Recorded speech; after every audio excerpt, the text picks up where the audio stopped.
हाँ दोस्तों, सायन ठाकुर। हाँ दोस्तों, सायन ठाकुर। हाँ दोस्तों, सायन ठाकुर।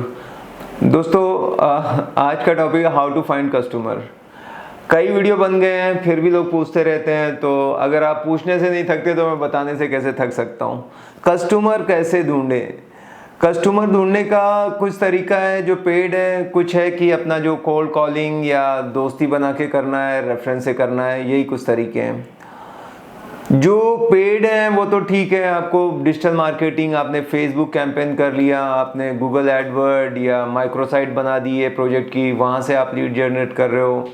सोशल मीडिया का कुल मिला के आप सपोर्ट ले रहे हो। उसके अलावा आप ये 99 एकड़, मैजिक ब्रिक हाउसिंग या और भी सुलेखा है, क्विकर है, ओलेक्स है, कॉमन फ्लोर है, इनका कहीं कहीं पेड या छोटे मोटे पैकेज जैसे भी ले रहे हो, यहाँ से भी लीड जनरेट होती है। इनके प्लान लेते ही हैं, साथ में अलग अलग आते हैं, वो बैनर रन करेंगे, प्रीमियम लिस्टिंग रहेगी आपकी, या आप टॉप पे दिखाई देंगे, तो बहुत डिफरेंट चीज़ें ये भी बेचते हैं, प्रोडक्ट हैं इनके। ये एक और तरीका होता है जो पेड आप लिस्टिंग ले सकते हो।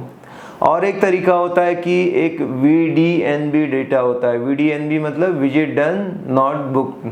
तो ये डेटा जितने भी यहाँ पे विजिट करके जाते हैं बिल्डर लोगों के पास क्लाइंट, तो ये डेटा कहीं ना कहीं सेटिंग करके बिल्डर ऑफिस से जो डेटा बेचने वाले हैं वो निकाल लेते हैं, फिर आप उसमें कोई टेलीकॉलर लगा के उनको कॉल करते रहते हो। तो वो भी एक तरीका है, बहुत सस्ते में मिल जाता है, 10-15 हज़ार में लाखों का डेटा मिल जाएगा। आप एक टेलीकॉलर है, कॉल कर रही है, तो क्योंकि उन्होंने बुक नहीं किया है, visit done but not booked, तो वो एक तरीका है जहाँ से आप वो काफ़ी अच्छा रिजल्ट दे देता है कम पैसों में। उसके अलावा आपको लीड जनरेट करने के लिए आप ऐसे ही कोई भी मतलब आपको जैसे कैटेगरी की प्रॉपर्टी बेचनी है, छोटी बड़ी, जैसे इंश्योरेंस वाले या फाइनेंस वाले या लोन वाले ना, टेलीकॉलर रख के कॉल कर दें, तो आपने डेटा परचेज कर लिया जिस सिटी में हो, और HNI क्लाइंट हैं, जैसे भी हैं उनको फिर कॉल कर करके पिच किया, बस कोल्ड कॉलिंग जो रहता है ना, बस कि सर आप कुछ देख रहे हैं क्या, प्रॉपर्टी एक अच्छा प्रोजेक्ट आया है वैसे। तो वो भी एक है कि आप डेटा दे देते हो। और नहीं तो आजकल कैसा होता है कि बड़ी बड़ी सोसाइटी के भी डेटा बिकते हैं, तो जब बड़ी सोसाइटी का लोगे तो ऑटोमेटिक वो बड़े बिग शॉट ही रहते हैं, तो उनसे हो सकता है। एक और तरीका है, कई लोग मेरे से पूछते हैं कि यार बड़े भारी क्लाइंट कैसे ढूंढे, 10 करोड़ 25 करोड़ की प्रॉपर्टी का। उसका मुझे एक आइडिया था, किसी ने बताया कि भाई जो naukri.com या लिंक्डइन या जो बड़ी बड़ी पोस्ट रहती हैं जहाँ पे करोड़ों का उनका साल का पैकेज रहता है, वही लोग ऐसी प्रॉपर्टी ले सकते हैं। बड़ी डायरेक्टर, प्रेसिडेंट, वाइस प्रेसिडेंट, उन लोगों का जो प्रोफाइल है उसके कुछ पैसे भी लगते हैं। मैंने अभी तक वो नहीं किया है, बट वो आप डाउनलोड कर लो 2000-3000 में ना, और वो कांटेक्ट आपको मिल गए, क्योंकि कोई खरीदेगा तो ऐसा ही खरीदेगा, बिग इन्वेस्टर। वो नॉर्मल आप सोचो कि ऐसी साइट पे जाके लिस्टिंग करके या फेसबुक कैंपेन करने से बड़े क्लाइंट नहीं मिलते हैं, तो वो एक तरीका है जहाँ से आप लीड जनरेट कर सकते हो।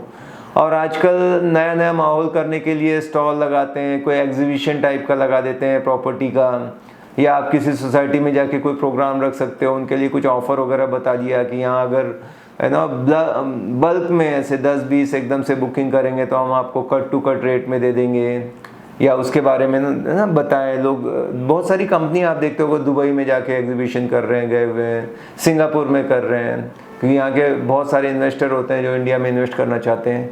वो भी कुछ एक तरीका है जहाँ से भी लीड जनरेट होती है। उसके बाद मेरा जो सबसे अगर बड़ा बिजनेस का मैं आपको राज बताऊं कि जो भी सोशल मीडिया से या ऑनलाइन लीड आती हैं वो उतना मज़ा नहीं आता है, ज़्यादातर फालतू में कचरा है जिस पे कॉल करके और दिमाग ख़राब करते रहते हैं, बहुत कम है। पर सबसे ज़्यादा जो फ़ायदा होता है वो होता है वर्ड ऑफ माउथ या पर्सनल रेफरेंस से जब आपको बिजनेस आता है, तो वो बहुत भयंकर रहता है।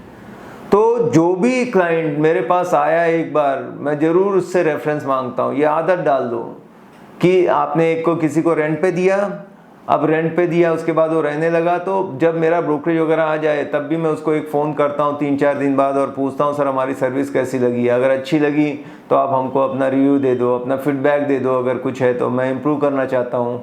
अगर अब नॉर्मली क्या होगा, मैं अगर किसी को फ़ोन करूँगा कि मिस्टर राजेश मैं सनत बोल रहा हूँ और आपने हमारे थ्रू फ्लैट लिया था, सब सेटल हो गया, सब बढ़िया है सर, ठीक है सर अगर आपको अच्छी सर्विस लगी है तो एक रिव्यू कर देना। अगर वो अच्छा बोल रहा है तो मैं उससे पूछ सकता हूँ कि सर चाहते हो कि आपके दोस्त लोगों को भी ये फ़ायदा मिले, मैं उनको भी ये सर्विस दे पाऊँ, कोई अगर हो नज़र में तो आप ज़रूर उसका रेफरेंस मुझे दे देना।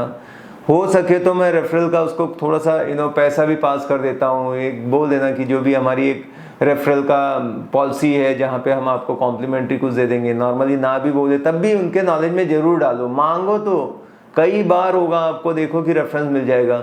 भले समझो किसी दूसरी जगह फाइनल कर दिया, आप उनने भी दिखाया था, दूसरे ब्रोकर से फाइनल हो गया, कोई फ़र्क नहीं पड़ता, आपके पास नंबर है, अरे हो गया सर, चलो कॉन्ग्रेचुलेशन, आपने ख़रीद लिया, घर मिल गया, कोई बात नहीं सर, मेन है कि आपका घर मिलना ज़रूरी था, मेरे से हो किसी से भी हो, पर सर फ्यूचर में कभी कुछ लगे इस बार नहीं हो पाया तो आप बताना। ऐसे आदत डालो, आपको पता भी नहीं। आप मैं कह रहा हूँ 60-70% बिजनेस मेरा इसी से आ रहा है। एक तो सामने वाला खुश हो रहा है, उसको लग रहा है ये ब्रोकर हटके है, मेरे से इसको पैसा भी नहीं चाहिए, या जिसने ब्रोकरेज दे दिया उसके बाद भी इतना फ़ोन करके पूछ रहे हैं तो उनको बहुत अच्छा लगता है। तो मैं रिलेशन बना के रखता हूँ उससे, तो मुझे फिर, क्योंकि जिसको एक बार सर्विस दी का मतलब यही है कि वो ज़िंदगी भर आपसे चीज़ ले। एक ही बार लिया तो आपने सेल किया, रिपीटेड बिजनेस आ रहा है, आपसे खरीद लिया लेकिन रेंट वो दूसरे के थ्रू दे रहा है, ऑनलाइन डाल रहा है, इसका मतलब आपने अच्छी सर्विस नहीं दी। क्या मजाल कि जिसको मैंने घर बेचा वो कभी ऑनलाइन डाले, जिसका एक बार मैंने रेंट कर दिया, क्योंकि इतना अच्छा काम किया उसको ज़रूरत ही नहीं मार्केट में जाने की, वो डायरेक्ट मेरे पास आएगा। तो वो सबसे बड़ा मेरा तरीका है।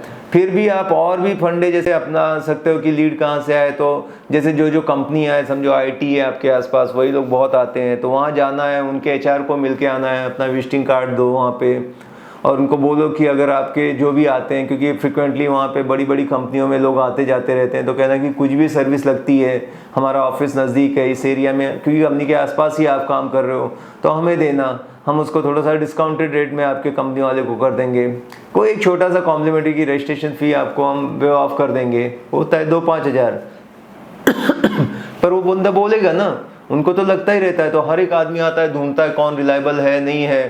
तो एक है कि ट्रायल टेस्टेड बंदा है, आपके पास स्कूल कॉलेज है, अभी जैसे मेरे यहाँ पे है सिम्बायोसिस कॉलेज है, तो वहाँ पे मैं जाके उनके जो मेन एडमिन एचआर है मिल लेता हूँ कि बच्चे आते हैं परेशान होते हैं, आप चाहिए तो मेरा नंबर बता देना, हम उनको बेस्ट सर्विस देंगे, क्योंकि वो 10 जगह भटकते रहते हैं। तो उससे मुझे पूरा का पूरा इतना बड़ा बिजनेस आता है कि पूछो मत। कोई भी गया तो वहाँ पे बोर्ड के ऑफिस में ही लगा हुआ है कि for rental inquiry please contact, तो वो मेरा देता है, और भी जो भी जाते हैं देते हैं। तो ये छोटे छोटे तरीके हैं, लेकिन जो पर्सनल रेफरेंस से आते हैं, जब कॉलेज वाला ही आपके बारे में बता रहा है कि जाके इससे ले लो, तो सोचो कितना इम्पैक्ट गिरता होगा उस चीज़ का। सीधा सीधा उनका क्रेडेंशियल जो ट्रस्ट है वो ट्रांसफ़र हो जाता है, तो वो आते हैं और दिल खोल के बात करते हैं और लेते हैं। तो इस तरह से होता है ज़्यादातर आपके देखना बिजनेस। जैसे जिसने आपसे किराए पे लिया था उस सोसाइटी में रह रहे हैं, वही फिर उनको अगर पसंद आ जाता है तो लेना चाहते हैं, क्योंकि यूज्ड टू हो जाते हैं, उनको बहुत अच्छा लग रहा है, तो फिर आपके पास ही आते हैं कि यार सनद दिखाओ। वो आदमी ऑनलाइन ढूंढने जाना ही नहीं चाहिए कि भाई ये सोसाइटी में अच्छा काम करता है, तो उनसे बहुत बिजनेस होता है। और भी आप छोटी छोटी चीज़ें, कुछ ना कुछ ऐसी एक्टिविटी करते रहो लीड जनरेशन की। आपने बोर्ड लगा, अभी देखोगे मेरा ऑफिस है तो मैंने 2-3 बोर्ड लगा दिए हैं कॉर्नर पे, तो दोनों साइड से आते जाते लोग हैं, एक आध भी आ गया तो भी मेरा काम बन जाता है, वॉक इन कस्टमर। तो आप जितना दिखता है उतना बिकता है, तो आप दिखाओ। मैं जहाँ भी जाता हूँ, जैसे सोसाइटी में मैं टेनिस खेलने जाता हूँ तो वहाँ सबसे बातचीत करता हूँ, तो मैं जानबूझ के पूछ लेता हूँ थोड़ी देर बातचीत के बाद, वैसे बाय द वे आप क्या करते हैं सर, जैसे वो अपना बताएगा तो वो भी मेरे से पूछेगा और आपका क्या है, तो मैं बोलता मेरी रियल एस्टेट की कंपनी है। तो मेरा काम है 4-5 लोगों को ये बात बताऊँ, तो मुझे महीने में एक आध बिजनेस वहाँ से आ जाता है। अरे यार मेरा घर रेंट पे देना है, मेरा एक दोस्त आ रहा है उसको कुछ चाहिए, यार इसकी मेरे पड़ोस में है, मतलब सोसाइटी के अंदर ही मेरे पड़ोस में है, इसको अपना घर बेचना है, तुम चाहिए तो कांटेक्ट कर लो।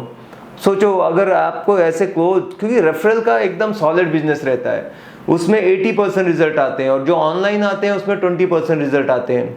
यहाँ 10 अगर रेफरल के आएंगे तो 8 लोग लेके जाते हैं, वहाँ पे 10 आएंगे तो 2 लोग लेंगे, 8-10 जगह घूम रहे होंगे, खुद भी ट्राई कर रहे होंगे, ऑनलाइन भी ओनर से भी बात कर रहे होंगे, तो कम चांस है। तो ये कुछ तरीके हैं जहाँ से आप लीड जनरेट कर सकते हो। उसके अलावा है कि आप अपना डीपी स्टेटस जो रहता है ना वहाँ पे लगाओ, छोटा सा एक शॉर्ट वीडियो बना लिया, जो भी प्रॉपर्टी में गए उसके बारे में थोड़ा सा लिख के और डाल दिया, थोड़ा सा अच्छा लगना चाहिए कि 2 BHK फॉर रेंट अवेलेबल है, तो आपको कांटेक्ट करेंगे। इसके अलावा बहुत सारे तरीके हैं, जैसे टेलीग्राम ग्रुप है, आप ज्वाइन करो लोकल ब्रोकर का, उसके अंदर आप इफेक्टिव रहो। तो कहीं ना कहीं से फिर थ्रू में भी काम होता है, आपका थ्रू में भी काम होना चाहिए। 80% 20% वहाँ भी रूल होता है। 80% मेरा डायरेक्ट डील होता है, पर 20% मैं ब्रोकर के थ्रू भी करता हूँ, तो थोड़ा बैलेंस भी जरूरी है ना। तो बिजनेस कुछ छूटता नहीं है कि नहीं मैं थ्रू में काम नहीं करता, ऐसा नहीं है। बाकी ब्रोकर से भी अच्छे रिलेशन बना के रखो, उनको भी पता रहना चाहिए आप क्या करते हो।